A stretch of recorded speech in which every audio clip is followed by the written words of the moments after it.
បាទសម្រាបសួររុនសួស្តីពេលព្រឹកព្រហៀមដល់បងប្អូនពុកម៉ែយាយតាតាមបណ្ដាញសង្គម Facebook ទាំងក្នុងប្រទេសទាំងក្រៅប្រទេស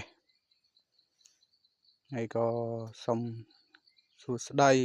ជ្រាបសួរដល់បងប្អូនពុកម៉ែយាយតាដែលមានសំណឿនៅលើឱសថបុរាណខ្មែរថ្នាំខ្មែរថ្ងៃនេះថ្ងៃទី25 ខែ9ខ្ញុំបានធ្វើដំណើរឡើងភ្នំមកគាស់ថ្នាំទៀតហើយបងប្អូនថ្ងៃនេះគាស់ដើមរយៈដែកកម្រើកគុំកញ្ចក់អណ្ដើកហើយនឹងត្បាល់ដែកនេះខ្ញុំចង់ចែកជូនដល់បងប្អូនពុកម៉ែយាយតាតាមបណ្ដាញសង្គម Facebook ឲ្យបានស្គាល់ដើមកម្រើកគុំនេះអត្ថប្រយោជន៍វាបានច្រើនប្រភេទខាងសម្រួលតសៃឈឺចង្កេះឈឺខ្នង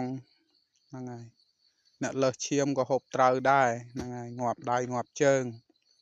នេះជាប្រភេទដើមវាបងប្អូនចំណាំទុកចោះហ្នឹងហើយប្រភេទដើមវារូបរាងដើមហ្នឹងហើយ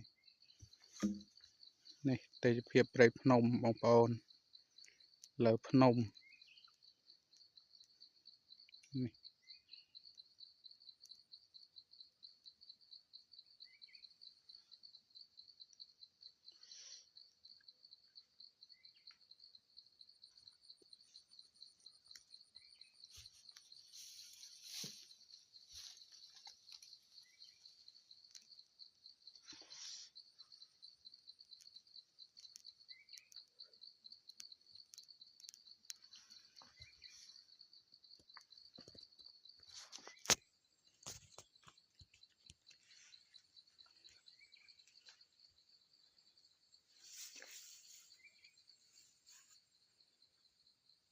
លើកំពូលភ្នំព្រៃបោះបងប្អូន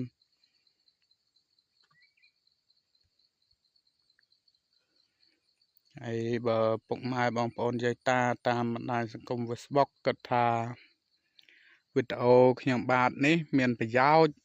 ក៏សូមជួយ share ជួយ like និង comment ម្នាក់